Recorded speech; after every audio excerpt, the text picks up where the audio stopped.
Bom dia, pessoal. Vamos dar início, então, à nossa aula de Direito Constitucional Tributário. Hoje nós vamos falar um pouquinho ainda, hoje nós vamos falar de crédito tributário, vamos falar um pouquinho ainda de prazo decadencial e vamos iniciar prazo prescricional. Então, nossa aula passada, nós falamos sobre obrigação tributária, falamos sobre crédito tributário, lançamento, obrigação tributária e prazo decadencial.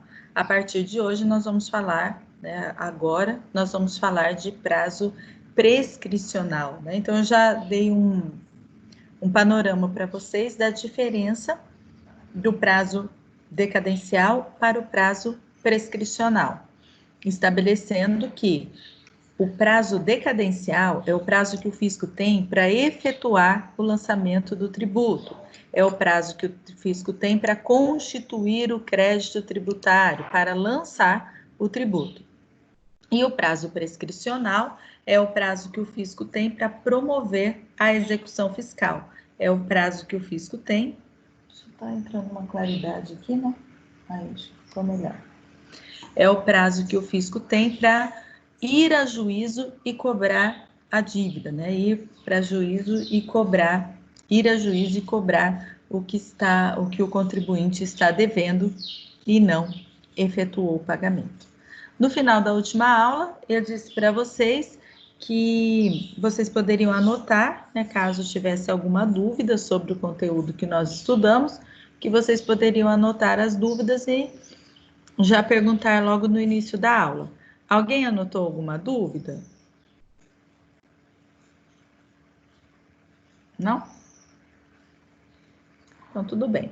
Aí, à medida que forem surgindo as dúvidas, né, à medida que vocês quiserem perguntar, vocês podem me interromper e fazer as perguntas. Eu queria também hoje que a gente resolvesse algumas daquelas questões do portal, né, aquelas questões da atividade diagnóstica e da atividade avaliativa. Eu acho que é bastante interessante que a gente resolva essas questões juntos, né? Vamos ver se eu acredito que até o final da aula a gente consiga um tempinho para resolver algumas questões. E quem já está resolvendo sozinho, quem está fazendo em casa, quando tiver dúvida, tragam, por favor, as dúvidas para a nossa aula. Ok? Então, vamos lá. Vou partilhar com vocês aqui os slides, né, que nós estávamos já estudando. Então, na semana passada, nós já começamos, né, a usar esses slides. Falei para vocês do crédito tributário, da obrigação tributária, que está prevista no artigo 113 do Código Tributário. Falamos da constituição do crédito tributário, que ele se dá pelo lançamento. E aí eu apresentei esse esqueminha para vocês, que nós tiramos do livro do Eduardo Sabag, que fala da linha do tempo na relação jurídica tributária. Então, que nós temos no início, né, a hipótese de incidência, que a concretização dessa hipótese de incidência é o fato gerador. Ocorrido o fato gerador, nasce a obrigação tributária, e a partir daí o fisco tem prazo decadencial de 5 anos para constituir o crédito tributário por meio do lançamento. O fisco tem 5 anos para lançar essa obrigação tributária. Uma vez lançado, se o contribuinte não impugnar, nasce definitivamente o crédito tributário. Então, constituído definitivamente o crédito tributário, o fisco tem prazo prescricional de 5 anos para promover a execução fiscal. Agora, então, para promover a cobrança judicial do crédito tributário. Deixa eu só tirar aqui o som do meu celular. Senão ele pode tocar, né? Pronto. Espécies de lançamento, então nós estudamos já na semana passada as 3 espécies de lançamento. Falamos de prazo decadencial, que nós temos 2 regras a serem aplicadas, né, para o prazo, a contagem do prazo decadencial. a regra geral, que é aquela que está prevista no artigo 173 do CTN, que estabelece que o direito de a fazenda pública constituir o crédito tributário extingue-se após 5 anos, contados no primeiro dia do exercício financeiro seguinte àquele em que o lançamento poderia ter sido efetuado. Então, se o fato gerador ocorreu em 1 ano, nesse ano que ocorreu o fato gerador, já poderia haver o lançamento. O prazo decadencial, de acordo com a regra geral do artigo 173 do CTN, começa a ser contado no exercício financeiro seguinte, ou seja, no próximo ano, no ano seguinte. Parágrafo único, aí nós... Peraí. Ah, não era isso que eu queria. Tá, então, regra geral, artigo 173 do CTN. E a regra específica, né? A regra especial de prazo decadencial contida no CTN. Artigo 150, parágrafo 4º, diz que o lançamento por homologação, com pagamento de tributo, né, recomenda-se, nesse caso, a aplicação exclusiva do artigo 150, parágrafo 4º. O prazo é de 5 anos a contar do fato gerador. Né? Assim concebe o STJ.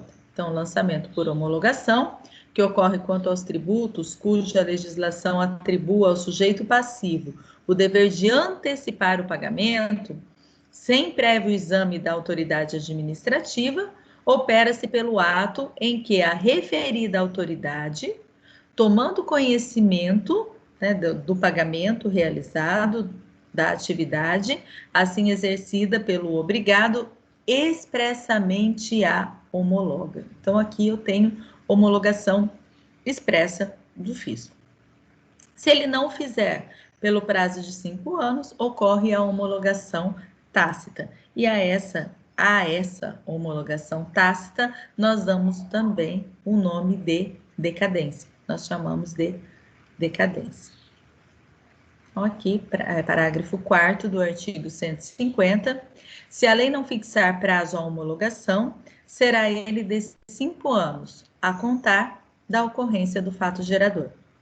Expirado esse prazo, sem que a Fazenda Pública se tenha pronunciado, considera-se homologado o lançamento e definitivamente extinto o crédito, salvo se comprovada a ocorrência de dolo, fraude ou simulação, tá?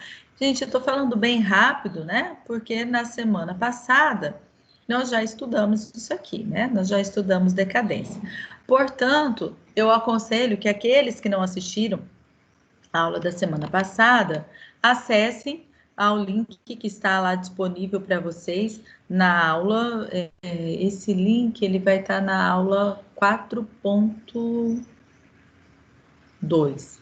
Na aula 4.2 da semana passada, a aula de hoje eu vou disponibilizar na aula 4.3, né? Então, nós praticamente encerraríamos, né, o nosso conteúdo. Mas nós temos pontos ainda que não foram discutidos e nós vamos dar continuidade, né? Sempre tem algo a mais, alguma coisa que ainda a gente possa discutir sobre o conteúdo, tá? Então, quem tem aí acesso, né, conversa com os demais colegas, nem todo mundo está assistindo às aulas, né? Eu tenho percebido que alguns estão sempre aqui, às nossas segundas-feiras, e teve alguns que nunca apareceram ainda, né, que ainda não deram o ar da graça. Então, principalmente essa aula, ela é bastante importante, tá? A aula da semana passada e essa, falando sobre prescrição e decadência. Então, se vocês estiverem em contato, né, encontrarem com os colegas, por favor, peçam para que acessem. Gente, e só um recadinho, assim, já que eu saio um pouquinho do conteúdo, não deixem de fazer o desafio em nota máxima, tá? Procurem já ir fazendo antecipadamente, que a nota de vocês já vai ficando mais alta lá no portal. E vocês sabem que chega final de semestre, acaba que trava o portal, né? Fica bem mais difícil para a gente usar. Então, tendo um tempinho, né, tendo a possibilidade, já façam, por favor, o desafio Nota Máxima. E também as atividades do portal, né, que estão lá disponíveis para que vocês realizem. Bom, fato gerador, perdão, prescrição, fato gerador. Prescrição, fato jurídico que determina a perda do direito subjetivo de ajuizamento da ação de execução fiscal. A prescrição, ela é também um fato que extingue o crédito tributário. Então, nós temos um artigo, o artigo 156 do Código Tributário, que estabelece quais são as causas de extinção do crédito tributário.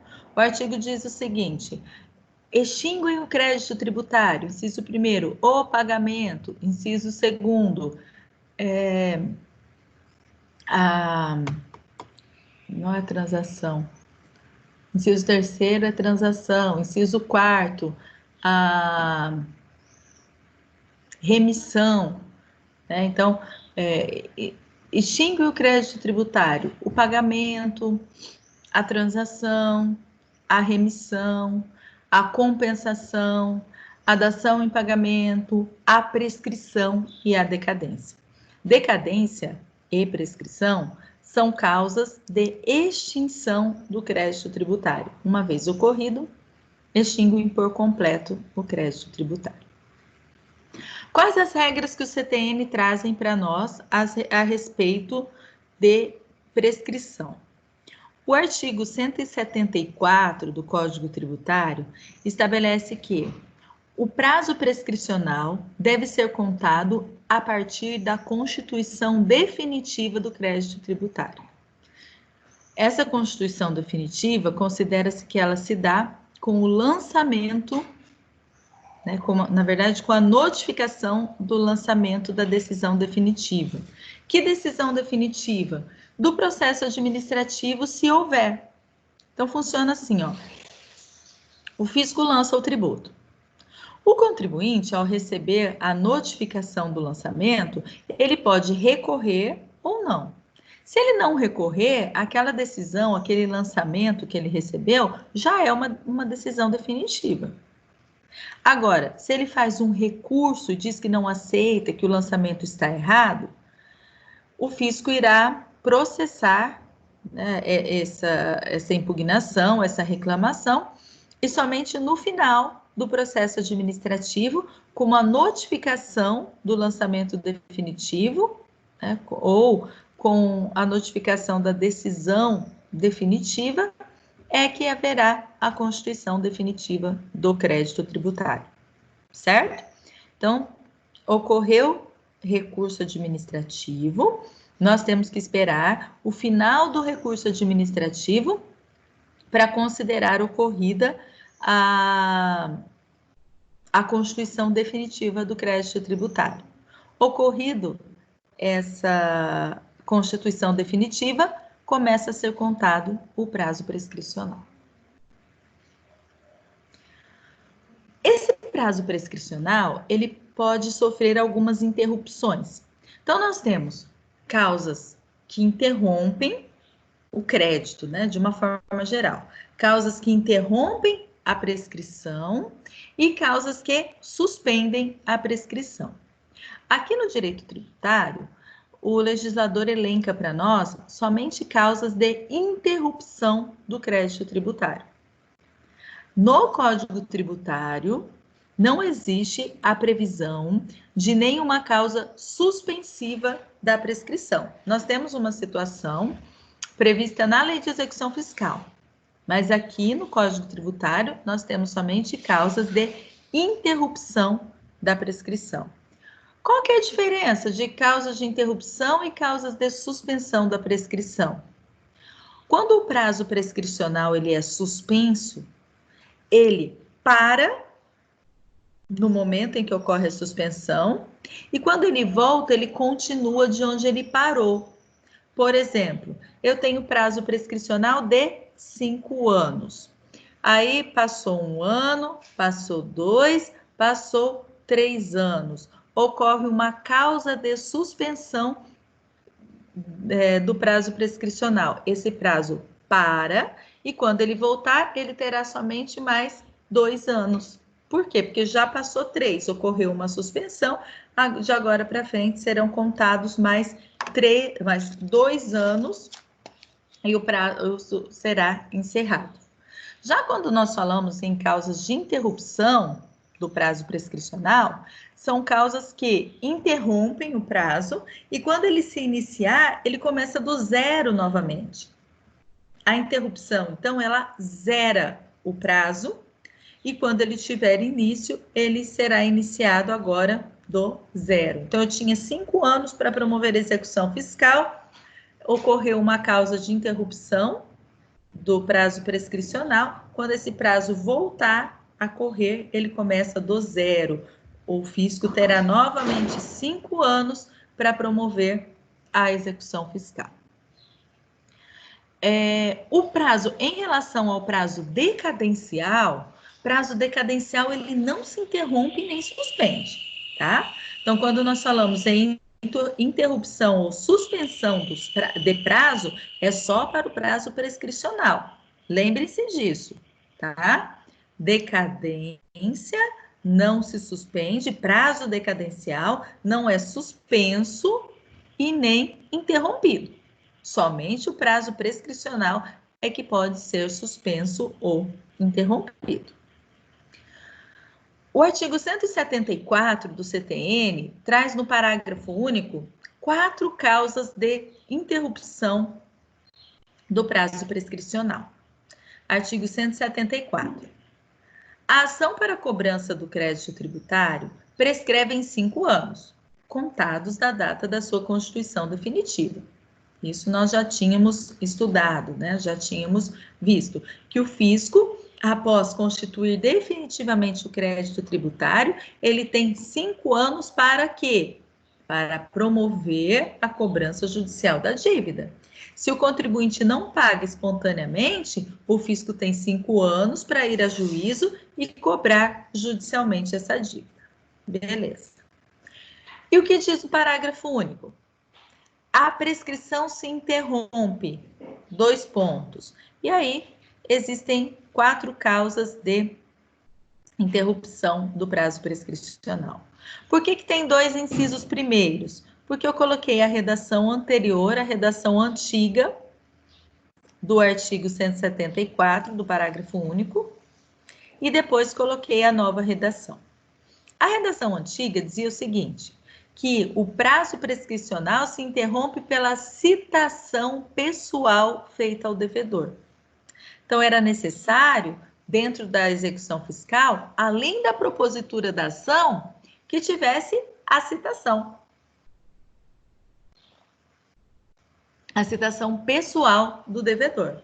E caso não houvesse essa citação, não haveria a interrupção do prazo prescricional.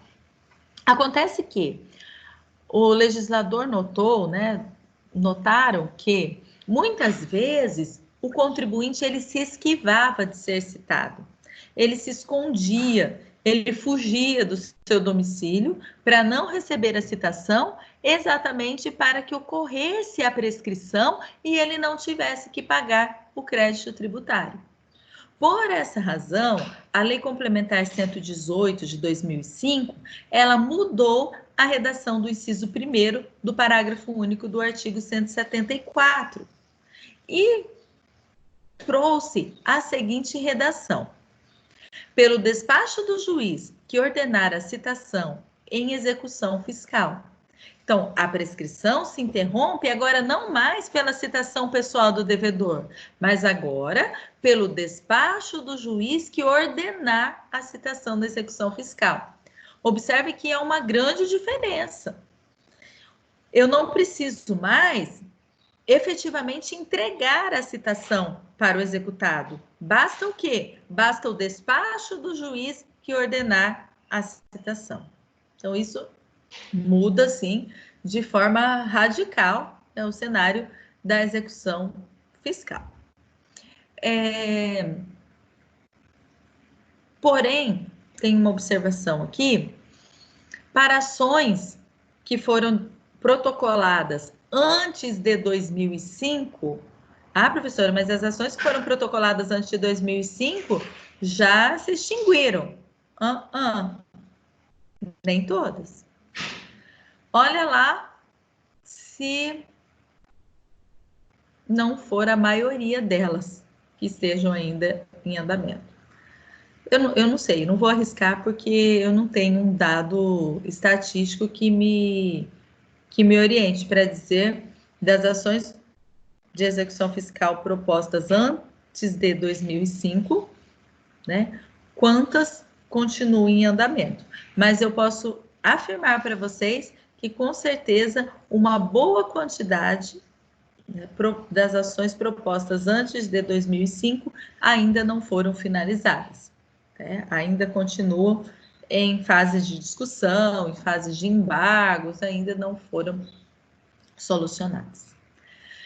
Então, primeira causa de interrupção do prazo prescricional é o despacho do juiz que ordenar a citação do executado. Tá? Determinou a citação, já interrompeu a prescrição. Gente, então pensa assim, ó, vamos raciocinar. Ocorreu a constituição do crédito tributário. Então, o contribuinte recebeu lá uma notificação de que ele tem que pagar tributo. Desse momento, o fisco tem 5 anos para propor a execução. E não é só propor, não é só fazer o protocolo. Ele precisa, além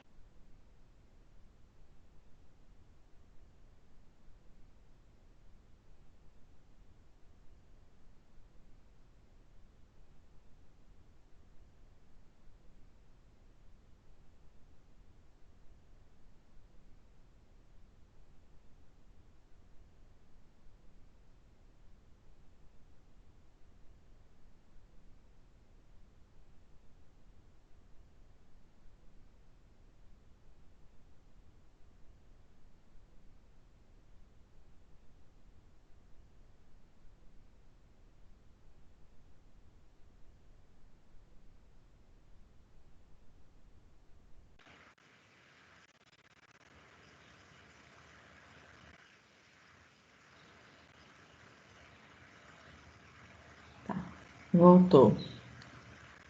Não, ainda não.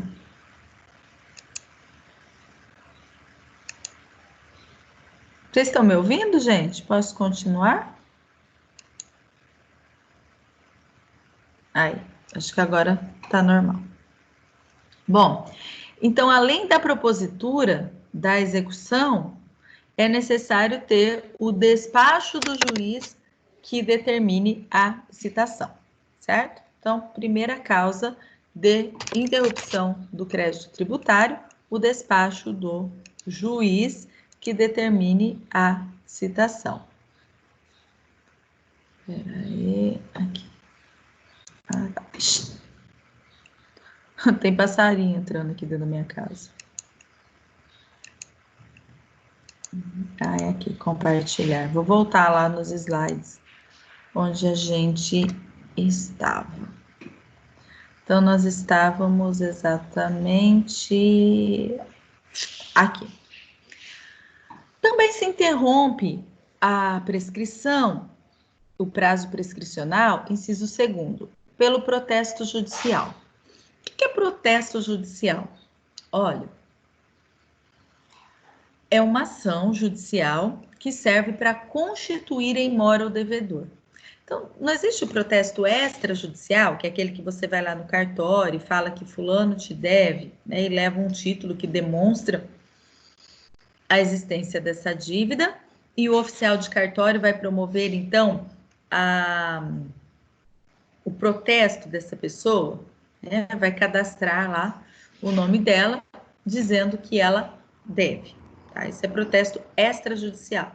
E o protesto judicial é uma ação que serve exatamente para que o credor constitua em mora o devedor, para que o credor diga, olha, fulano me deve e não paga. Ela serve só para isso. O protesto judicial, ele não vai estabelecer a cobrança, a execução, não, vai servir somente para constituir em mora o devedor, para dizer que fulano deve para ciclano. Na prática, nunca vi uma ação de protesto judicial, principalmente proposta pelo fisco. Por quê? Porque o fisco tem fé pública. Se o fisco entende que fulano deve, ele vai e cobra, já promove a execução. Não tem por que promover uma ação de protesto judicial para constituir em mora o devedor, para depois, posteriormente, promover a cobrança. Já promove, né, de imediato a cobrança judicial. Então, protesto não é muito utilizado, mas a lei diz que se houver um protesto judicial, vai constituir em mora o devedor. Inciso 3º, por qualquer ato judicial que constitua em mora o devedor. Que ato judicial? Sinceramente, não conheço. Não conheço nenhum ato judicial que não seja o protesto judicial ou a ação de execução fiscal que constitui em mora o devedor. Então, a ação de execução fiscal já é ação de cobrança. Então, ou vai ser ação de cobrança ou o protesto judicial que na prática a gente não conhece. E qual seria a terceira hipótese? Que o inciso diz assim, por qualquer ato judicial que constitui em mora o devedor. Eu não conheço, gente. Já pesquisei sobre isso. Acredito até que eu posso afirmar para vocês que não existe outro ato judicial que constitua em mora o devedor. Por essa razão, nós entendemos que esse inciso 3º do parágrafo único do artigo 174, ele é inócuo. Ele nem precisaria estar aí. Para que eu preciso saber esse inciso 3º? Só se for para prestar um concurso onde caia redação da legislação ao pé da letra, né? Então, para isso, a gente precisa saber. Mas para outras situações, eu acredito que na prática, dificilmente vai ser utilizado. E o inciso 4º, esse sim, bastante importante, ele diz que o prazo prescricional se interrompe por qualquer ato inequívoco, ainda que extrajudicial, que importe em reconhecimento do débito pelo devedor. Então, observe, os incisos 1, 2 e 3 falam em atos do fisco e todos são atos judiciais. Então, olha lá, citação pessoal, despacho do juiz que ordenar a citação, protesto judicial, qualquer ato judicial que constitua em mora o devedor. E só o inciso 4º que fala de ato extrajudicial. Ato que não precisa ocorrer, então, dentro do cenário ali, dentro das atribuições do judiciário. Então, qualquer ato inequívoco, ainda que extrajudicial, que importe em reconhecimento do débito pelo devedor. O que acontece na prática? Na prática, quando o contribuinte procura o fisco para promover um acordo, para assinar um parcelamento, quando o contribuinte se propõe a pagar o crédito tributário, ele não consegue fazer um parcelamento sem assinar uma declaração de concordância ou de confissão de débito. Então, toda vez que você procurar o fisco para parcelar uma dívida, para negociar uma dívida, você vai receber um documento chamado de Declaração de Confissão Irretratável e Irrenunciável de Dívida. Então, o fisco quer dizer o seguinte, olha, a partir do momento que você assinou esse documento, você está dizendo que deve e aqui não cabe retratação, tá? Então, no primeiro ponto, essa declaração, né, o primeiro detalhe que eu vou chamar a atenção, essa declaração de constituição de dívida, ela serve para interromper o prazo prescricional. Isso é inquestionável. Por quê? Porque o inciso 4º do parágrafo único do artigo 174 estabelece que qualquer ato inequívoco, ainda que extrajudicial, que importe em reconhecimento do débito pelo devedor, interrompe o prazo prescricional. Tranquilo. Então, assinou lá o documento, interrompeu o prazo. Ou seja, já faz o prazo prescricional, né, já foi constituído o crédito tributário há 4 anos.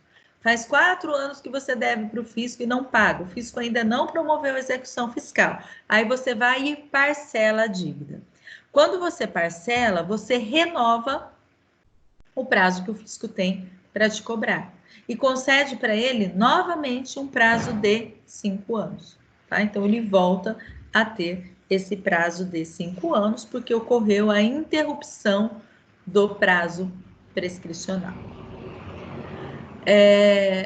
Por que eu disse o primeiro ponto? Porque eu quero chamar a atenção, não está aqui exatamente no assunto da nossa aula, mas já que nós falamos, né, em termo de declaração, de confissão de dívida, declaração irrenunciável e irretratável de dívida tributária, eu queria chamar a atenção de vocês para o seguinte ponto.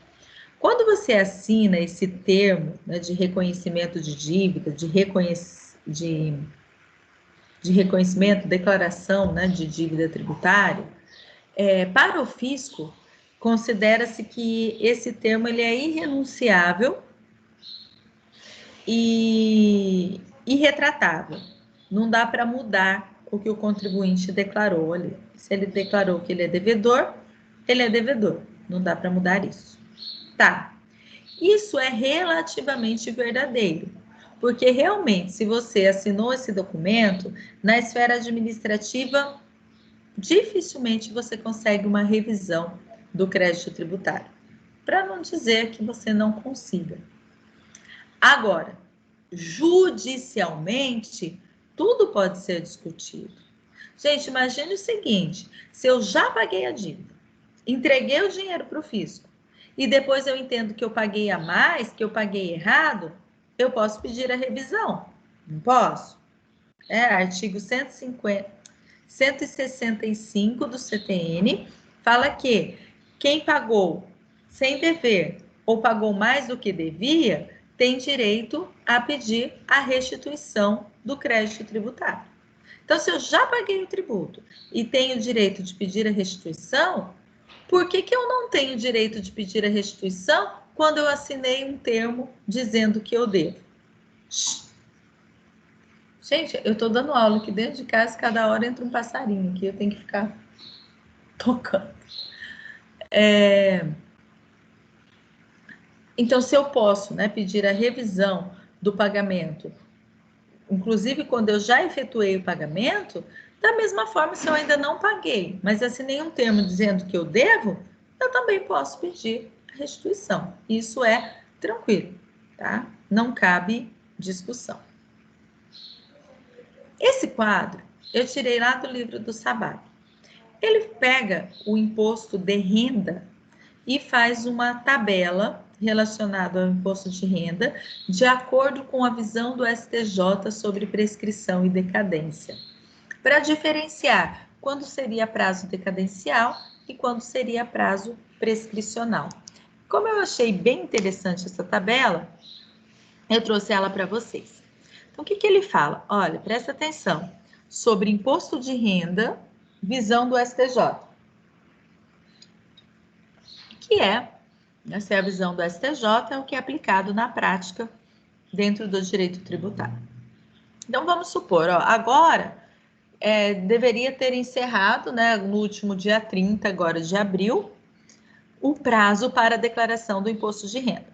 Por essa questão do nosso imposto de renda, por essa questão do coronavírus, nós tivemos aí esse prazo prorrogado para mais 60 dias. Então, nós temos até 30 de junho para fazer a nossa declaração de imposto de renda.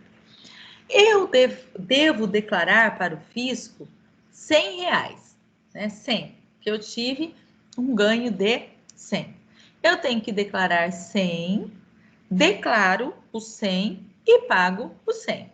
Então, nessa situação, não corre nenhum tipo de prazo, nem decadencial, nem prescricional, porque ocorreu a extinção do crédito tributário. Isso aqui é tranquilo, né? Declarei o que eu tinha que declarar, paguei o tributo, ótimo. Segundo Segunda situação, eu devo declarar 100, que eu devo 100 de imposto de renda, e não declaro. Não declaro e também não pago. Nessa situação, a minha declaração constitui Não, perdão, aqui não tem declaração, tá? O fisco tem 5 anos a partir do momento em que eu fiquei devendo, em que ocorreu o fato gerador, o fisco tem 5 anos para me cobrar. Então, o prazo é decadencial. Se eu não fiz a declaração, o fisco deveria cobrar, o fisco deveria constituir o crédito tributário. Então, na segunda situação, eu teria que declarar 100, não declaro, não pago, ocorre o prazo decadencial. Terceira situação, eu devo declarar 100, declaro 100, mas não pago. Esse aqui que é o ponto principal desse entendimento do STJ. O STJ entende que quando você declara, o fisco não precisa mais declarar. Então, o fisco não precisa mais constituir o crédito tributário por meio do lançamento, que a própria declaração do contribuinte já é essa constituição do crédito tributário. Então, a partir do momento em que você declarou e não pagou, o prazo que o fisco tem é prescricional. O fisco tem 5 anos para promover a execução fiscal. Então, não fala-se mais em prazo para constituir o crédito tributário, mas prazo para cobrar judicialmente a dívida. A quarta situação, o contribuinte deve 100, deveria declarar 100, mas declara 80 e paga os 80. Então, o prazo que o fisco tem é decadencial. O fisco tem 5 anos contados a partir do fato gerador para cobrar os outros 20. Por quê? Olha, o contribuinte teria que pagar 100. Pagou 100, deve 100, mas pagou somente 80. E declarou somente 80. O fisco tem 5 anos para cobrar os outros 20. E a última situação aqui, prevista nesse quadro, o contribuinte teria que pagar 100, teria que pagar 100. Oi? A senhora falou em uma tabela, só que para a gente não está aparecendo essa tabela. Ah, desculpa então. Deixa eu voltar aqui. Peraí, eu vou... Depois que caiu a internet, não voltou a aparecer o quadro para vocês? Agora está aparecendo? Sim? Agora está aparecendo a tabela. Ah, desculpa, porque essa explicação sem a tabela, ela fica bem difícil. Inclusive, eu estou chamando atenção aqui, ó, para os números, né? Enquanto eu estou falando, mas aí se a tabela não estiver na tela, aí fica bem complicado. Bom, é a última situação aqui, ó. Contribuinte deve 100, declarou que deve 80. Então, ele declarou menos do que ele deve e não pagou nada. Nessa situação, corre os dois prazos, ó, contra o fisco. Corre o prazo prescricional para o fisco constituir o... Não, perdão. Corre o prazo prescricional para cobrar os 80 que ele já declarou. E o prazo decadencial para cobrar os outros 20 que ele nem declarou. Presta atenção, olha, ele deve 100, mas declarou só 80 e pagou nada. Então, o prazo prescricional é em relação aos 80, que já considera-se constituído. Então, o fisco tem 5 anos para promover a execução. Para promover a execução fiscal em relação a esses 80. E prazo decadencial para promover o lançamento dos 20, para completar os 100 aqui, ó, porque só foi declarado 80. Certo? Então, é esse o mecanismo, né, que o SABAG explica em relação ao prazo prescricional e decadencial os dois prazos juntos, né? Isso em relação ao imposto de renda, só a título de exemplo, porque como o imposto de renda tem essa questão da declaração do contribuinte, então só para a gente ter uma visão do STJ, quando que seria prazo decadencial e quando que seria prazo prescricional em relação ao imposto de renda, tá? Então, como vocês não estavam vendo a tabela, né, eu vou falar rapidinho aqui, ó. Contribuinte, se ele declara 100, né, ele deve 100, deveria declarar 100, declara o 100, paga o 100, não corre nenhum tipo de prazo. Ele deveria declarar 100, não declara nada e não paga nada. O prazo é decadencial, porque o fisco tem que constituir aqui, ó, o crédito tributário. Ele não declarou, o fisco tem 5 anos para constituir o crédito tributário, mediante lançamento, o prazo é decadencial. Na terceira situação, ele deveria declarar 100, declara o 100. Então, quando ele declara, ele constitui o crédito tributário, mas não paga. O prazo que o fisco tem agora é prescricional, porque ele já declarou, já está constituído o crédito tributário, o fisco só tem que promover a ação judicial. E aqui, na quarta situação, ele deve 100, declara só 80 e paga os 80. O prazo que o fisco tem, novamente, é decadencial para lançar os 20 que ficou faltando, tá? Para constituir esse crédito. E a última situação, nós já comentamos, certo? Então, isso em relação a esse quadro aqui específico. Bom, então nós já falamos, né, sobre prescrição e decadência. Eram esses os pontos que nós tínhamos para conversar. E agora nós vamos falar um pouquinho sobre causas de suspensão do crédito tributário. Se ficou alguma dúvida em relação ao que nós falamos agora, a gente pode voltar e conversar sobre isso, né? Então, aproveitem para perguntar, caso tenha alguma dúvida sobre essa matéria de prescrição e decadência. Se não tiver nenhuma... Oi? Quando ele não paga, eu tenho a prescrição correndo, e quando ele não declara, eu tenho a decadência? Isso. Por quê?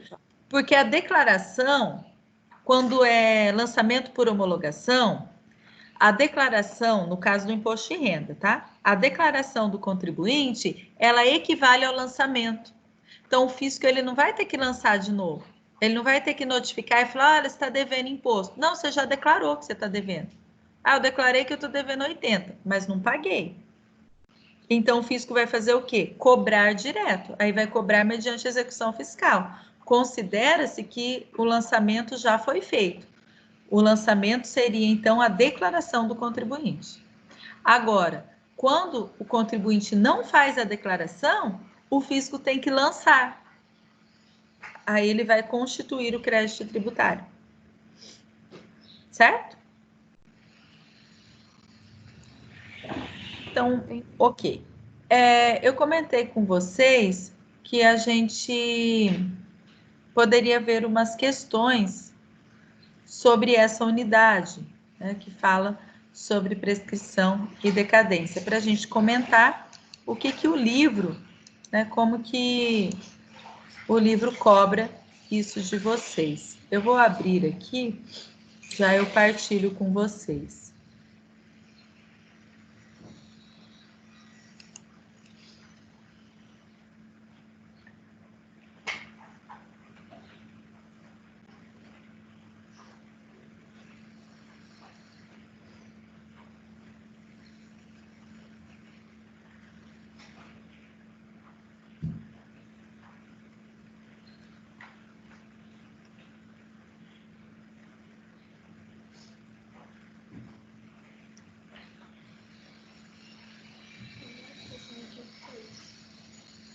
O que você fez?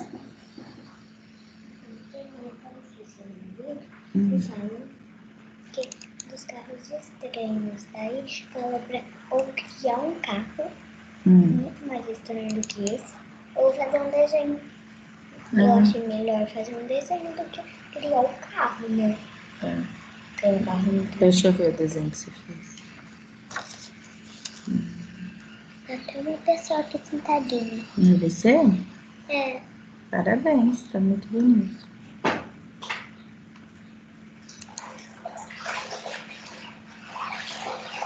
Eu quero dar pra você, mamãe. Tá, obrigada, tá?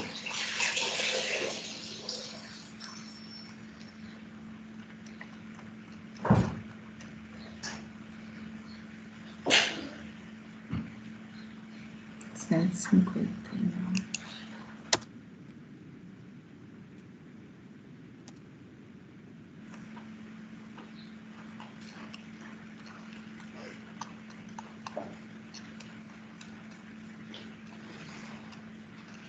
Então, gente, essas regras, né, que eu passei agora para vocês, vocês encontram aqui na seção 3.3 do livro, está explicando essas regras relativas à prescrição e decadência. E aí eu só queria resolver com vocês essas questões, né, ou pelo menos chamar aqui essas questões do faça valer a pena, que estão na página 172 do livro texto. Eu vou compartilhar, né, o texto do livro, e aí a gente pode resolver junto. Não, é esse livro aqui. Tá. Então, página 172 do livro... Não é 172 do livro de vocês. Faça valer a pena. São 3 as espécies de lançamento, que levam em consideração o maior ou menor grau de atuação do contribuinte. São 3 as espécies de lançamento que levam em consideração o maior ou menor grau de atuação do contribuinte, né? A participação do contribuinte na apuração do tributo devido. O lançamento de ofício, o lançamento por declaração e o lançamento por homologação. Então, nós já estudamos, né, na aula passada esses 3. No lançamento por homologação, o prazo para homologação começa a fluir a partir de quando? De qual momento?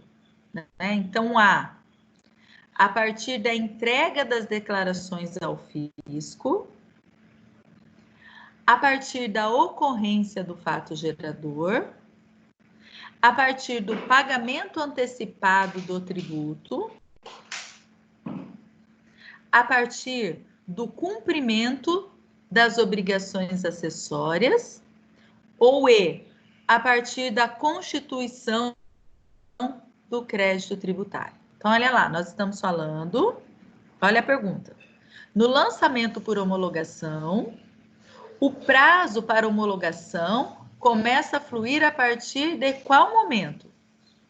Essa resposta está lá no artigo 150 do Código Tributário. Alguém arrisca responder? Alguém já fez, né, essas questões?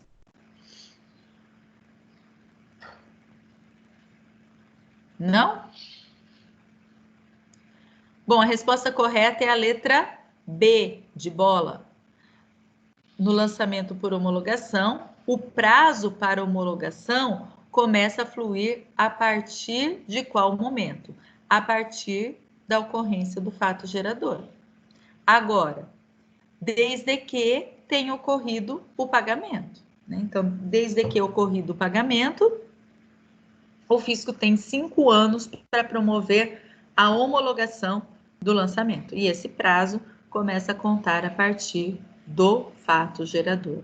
Onde que está prevista essa regra? Parágrafo 4º do artigo 150 do Código Tributário. Segunda questão. O lançamento de ofício é aquele em que não há qualquer interferência do contribuinte na apuração do tributo devido. Ele também é utilizado em caráter substitutivo nos termos do artigo 149 do Código Tributário Nacional. Então, funciona o seguinte: lançamento de ofício, o contribuinte não participa. O fisco tem todos os dados necessários para cobrar o contribuinte e efetua sozinho o lançamento. Mas tem algumas situações em que o contribuinte deveria fazer o lançamento por homologação e não faz.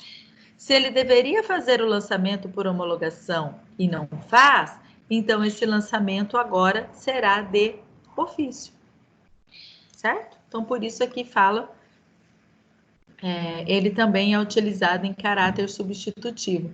Nessa situação em que o contribuinte deveria ter lançado, né, ter feito a homologação e não fez. Isso está previsto no artigo 149 do Código Tributário. Dentre as hipóteses a seguir, quando o fisco deverá efetuar o lançamento de ofício com caráter substitutivo? Texto de lei. A. Quando a declaração for prestada por quem de direito no prazo e na forma da legislação tributária. B.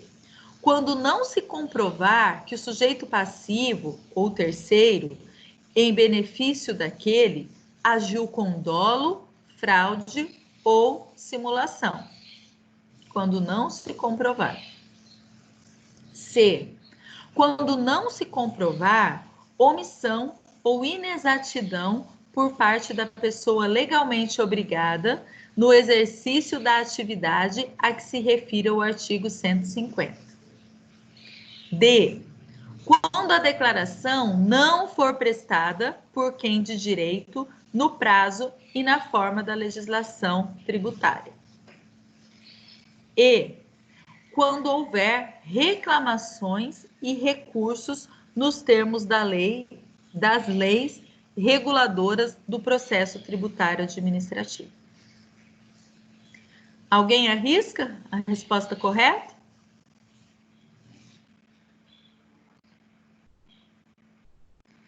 Então, de acordo com o artigo 149 do Código Tributário, a resposta correta é a letra D, D de dado.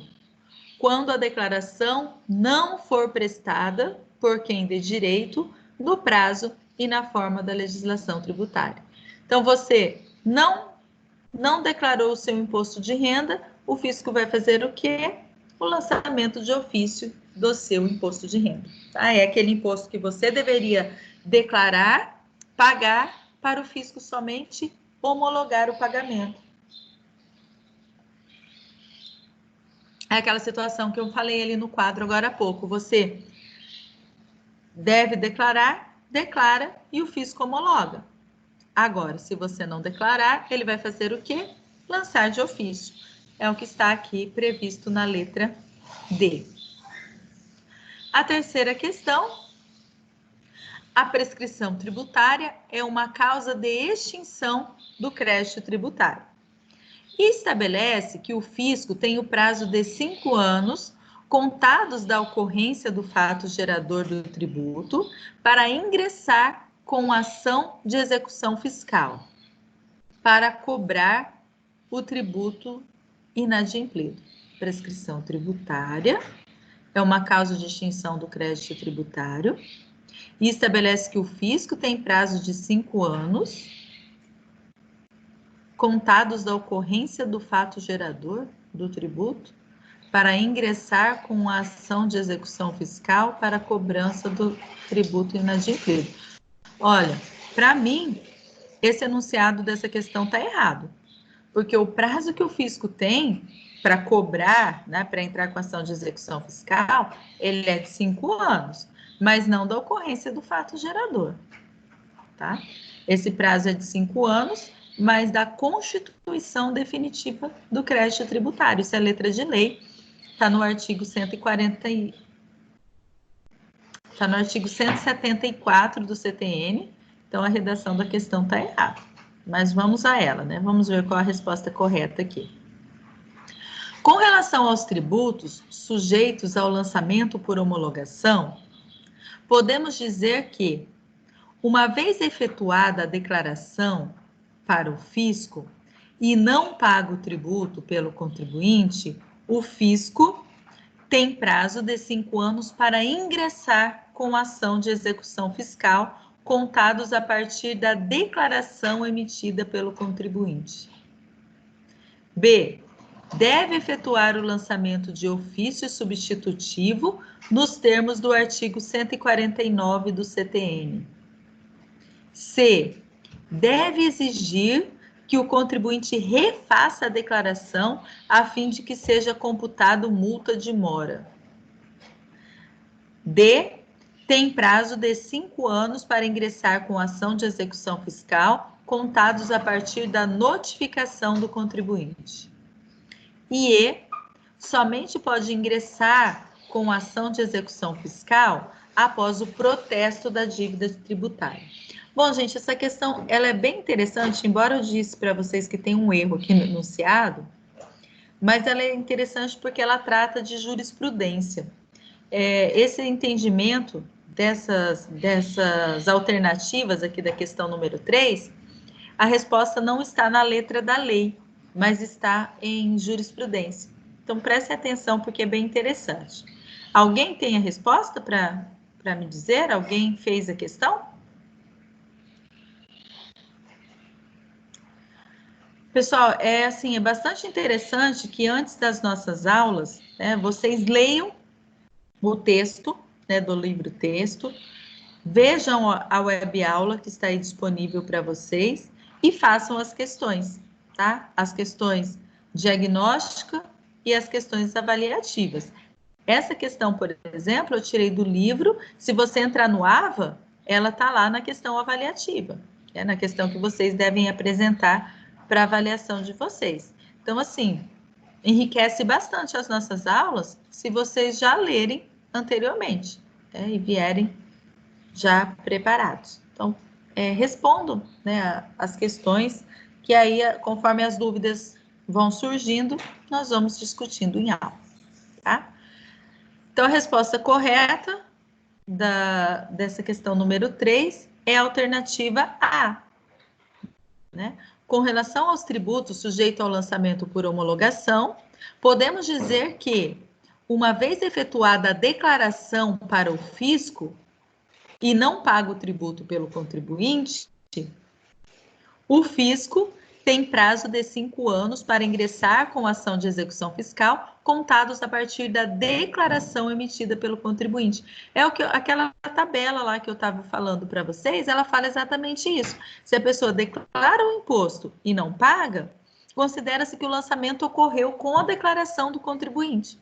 Imagine agora imposto de renda. Eu faço a minha declaração de imposto de renda dizendo que eu tive uma renda de, sei lá, 60 mil reais no ano. Então, eu tenho um imposto de renda a pagar, mas eu não pago. O fisco tem 5 anos para promover a execução fiscal a partir da minha declaração, a partir do momento em que eu vou até o fisco e digo, olha, eu tive um ganho de 60 mil reais no ano. Não quer dizer que eu não possa retificar, que não tenha algum erro nessa declaração posteriormente. Mas o fisco, quando eu declaro que eu tive essa renda, ele não vai rever a minha declaração. Pode até rever, porque talvez eu declarei 60, mas na verdade eu ganhei 100 no ano. Então eu teria que pagar muito mais imposto do que eu estou dizendo. Mas em relação aos 60 que eu já declarei, não precisa haver nenhuma revisão, somente ação de cobrança, tá? Então, a resposta é a letra A. Com relação aos tributos sujeitos ao lançamento por homologação, podemos dizer que, uma vez efetuada a declaração, pelo contribuinte para o fisco, e não pago o tributo, o fisco tem prazo de 5 anos para ingressar com ação de execução fiscal. E esses 5 anos serão contados a partir da declaração emitida pelo contribuinte. A letra B fala assim, o fisco deve efetuar lançamento de ofício substitutivo. Não, porque já tem lançamento. O contribuinte já está dizendo quanto que ele ganhou. O fisco não precisa lançar novamente. Está errada a letra B. A letra C, o fisco deve exigir que o contribuinte refaça a declaração. Refaça porque já está feito, já declarou. O problema agora é só em relação ao pagamento. Não existe, mais questionamento em relação à dívida. É só em relação ao pagamento. A letra D fala que o fisco tem prazo de 5 anos para ingressar com a ação de execução fiscal, contados a partir da notificação do contribuinte. Isso aqui é interessante porque tem jurisprudência do STJ que fala assim, que se o contribuinte já fez a declaração, o fisco não precisa notificá-lo de que ele tem que pagar aquele imposto. Ele já sabe.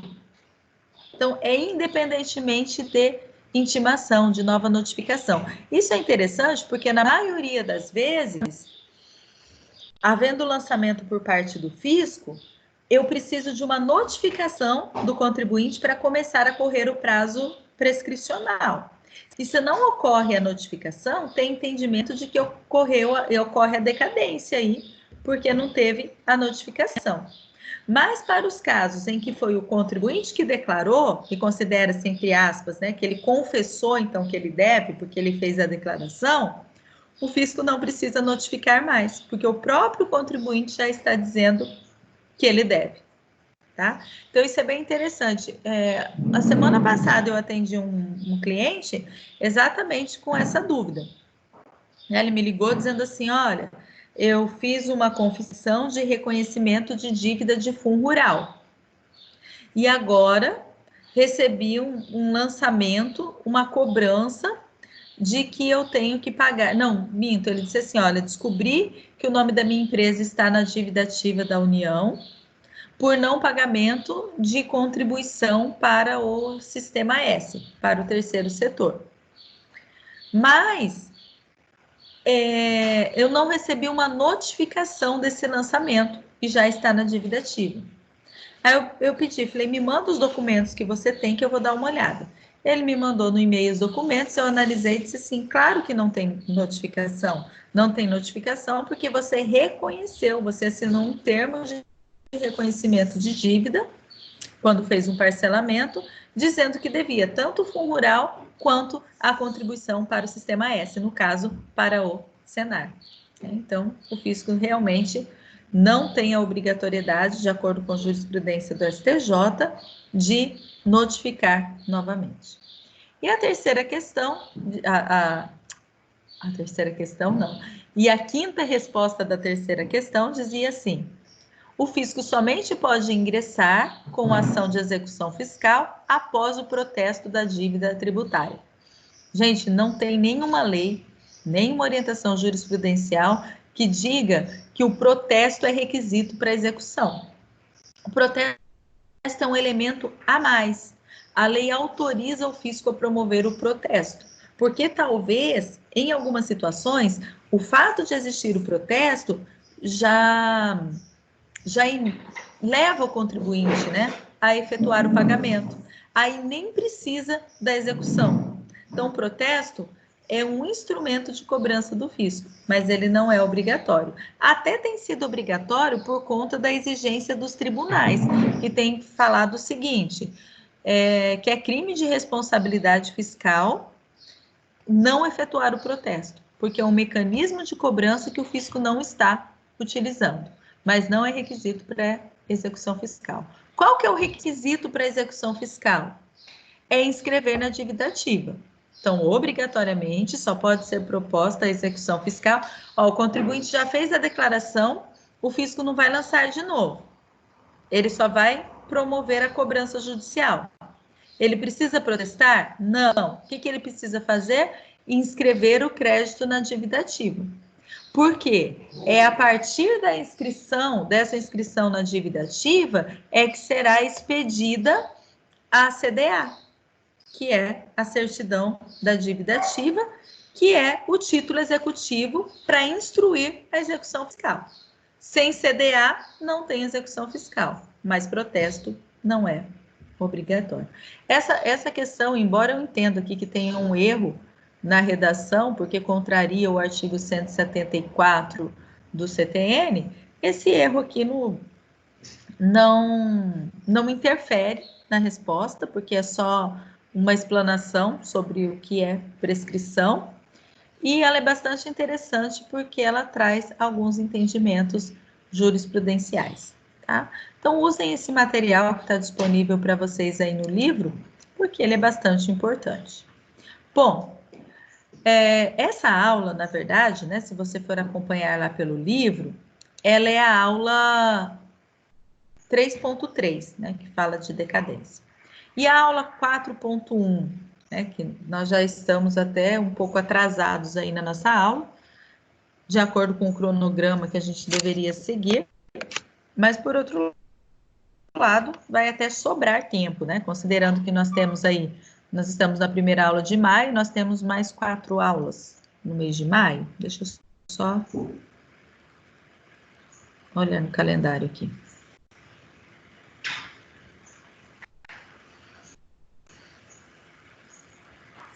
11, 18, 25 e 1º de junho. Então, nós temos mais 3 aulas em maio e uma em junho. Existe uma previsão para que a gente retorne com as aulas presenciais.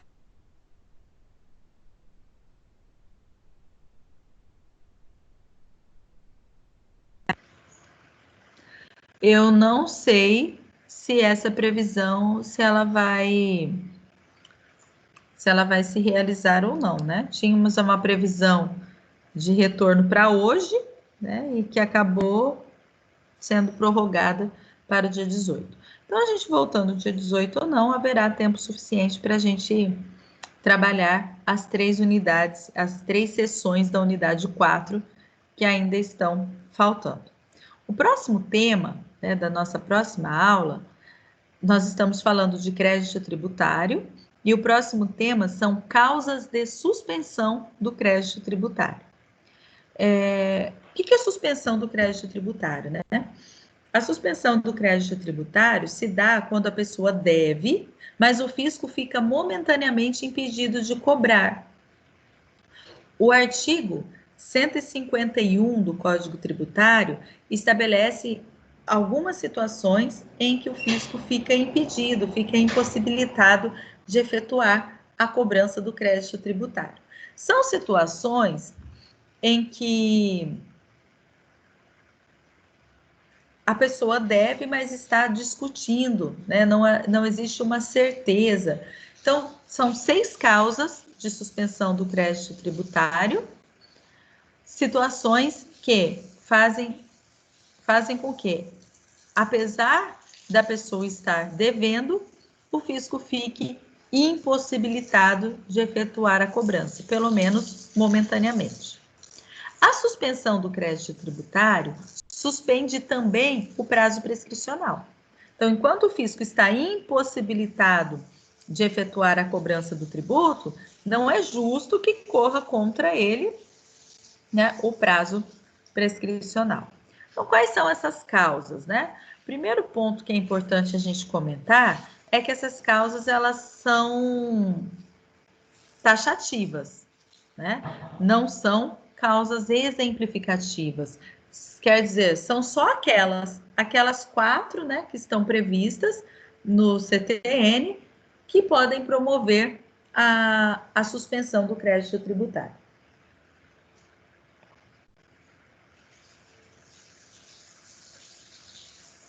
São elas, de acordo com o artigo 151 do CTN, suspendem o crédito tributário: 1, a moratória; 2, o recurso administrativo; 3, o depósito judicial do montante devido; 4, decisão liminar em mandado de segurança; 5, liminar em outro tipo de ação que não mandado de segurança; e 6, o parcelamento. Então, são 5 causas, né, de suspensão, 5 causas que suspendem o crédito tributário. Os artigos 152 ao 155 do CTN falam sobre moratória.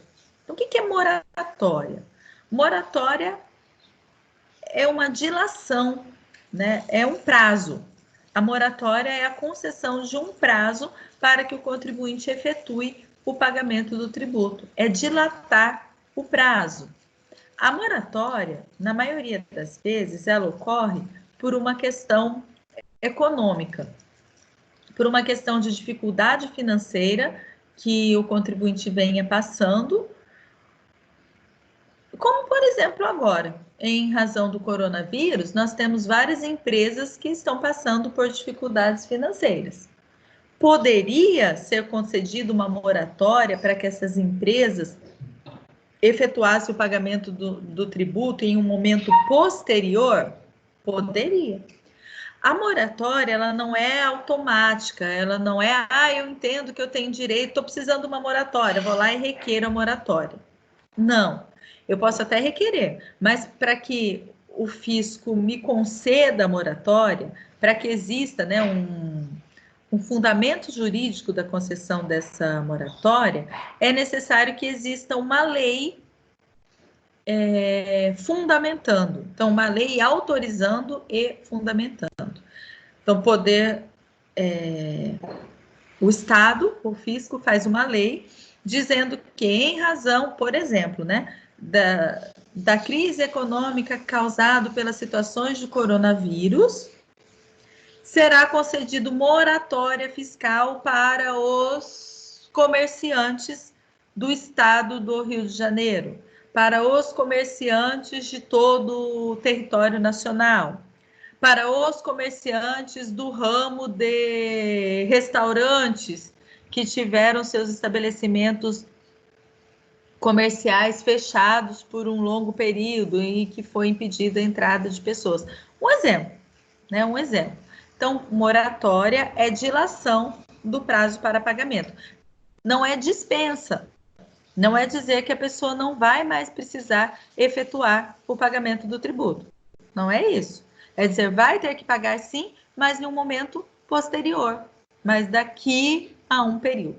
Tá? Então, é importante, estudando a moratória, que a gente leia. Né? Eu peço para vocês, então, tarefa para a próxima aula, leiam os artigos 151, 152, até o 155 do CTN. São só 5 artigos aí para vocês lerem. É isso, né? 151, 52, 53, 54, 55. 151 ao 155, para que vocês já tenham um entendimento, né? A gente já inicia a próxima aula sabendo o que é moratória. A moratória, ela pode ser concedida em caráter geral ou específico. No caráter geral, prorrogação do prazo, por exemplo, de pagamento para todas as pessoas, para todos os brasileiros, ou para todos os brasileiros de um ramo de atividade. E aí, se eu me enquadro naquele ramo de atividade, eu não preciso requerer a moratória, eu não preciso de um despacho da autoridade administrativa dizendo que eu tenho direito à moratória. Isso não é necessário. Ela seria automática, então, se concedida para todos os brasileiros ou para todos os comerciantes, se está lá no CNAE da sua empresa, que a sua atividade é comércio, você já teria direito à moratória, tá? Por outro lado, algumas moratórias, elas são específicas, concedidas para aquelas pessoas que se enquadrem em um determinado requisito, estabelece um pré-requisito para ter direito à moratória. O que seria, então, esse pré-requisito? Por exemplo, ter sofrido prejuízo patrimonial em razão da crise do coronavírus. E aí, nessa situação, cada pessoa que quiser gozar, né, dos benefícios da moratória tem que fazer um requerimento e esperar a concessão, esperar que o pedido, né, o requerimento seja concedido pela autoridade administrativa. E aí vai fazer o pedido e fundamentar com os documentos exigidos pelo fisco para ter direito a essa moratória. Certo, pessoal? Então, falei um pouquinho de moratória. Na próxima semana, a gente continua a falar de moratória e das outras causas de suspensão do crédito tributário. Esse tema, essa pauta, né, suspensão do crédito tributário, ela é pequena. Eu acredito que nós não precisamos de 1 hora e 15 minutos para falar de causas de suspensão do crédito tributário. Por essa razão, eu acredito que na próxima aula, além de causas de suspensão do crédito tributário, nós vamos conseguir trabalhar também com as causas de exclusão do crédito tributário. Tá? Próxima aula, tema da próxima aula: causas de suspensão do crédito tributário e causas de exclusão do crédito tributário. Nós conseguiremos tratar dos dois assuntos. E aí eu vou anotar, tá, os nomes de vocês. 3, 4 hoje? 3, né? 3.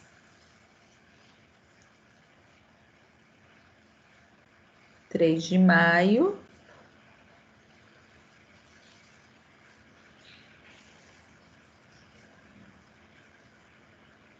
Direito Constitucional Tributário. Jéssica? Tá aí, Jéssica? Sulimara? Estou aqui. Professora, o microfone da Jéssica está estragado, ela não consegue responder, mas ela está na aula. Tá bom, obrigada. E Tamires? Tô aqui, pô. Então, tá bom, pessoal. Espero que a semana que vem, né, tenha mais participantes. Vamos chamar os colegas para estar participando, para a gente não perder esse foco, né, durante os dias que a gente não pode estar indo na faculdade, mas que a gente consiga continuar estudando e aproveitando, né, os nossos estudos, as nossas aulas. Se vocês quiserem, se os colegas precisarem também, essa aula ela vai ficar disponível, então, no portal. Eu vou ver se hoje eu já consigo postar para vocês. Mas se eu não conseguir hoje, no máximo amanhã, essa aula já está disponível para vocês lá no portal. Certo? Então, obrigado pela participação de vocês.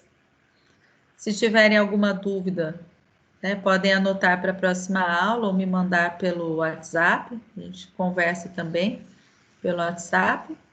E uma boa semana para vocês. Fiquem com Deus. Até a semana que vem. Bom dia.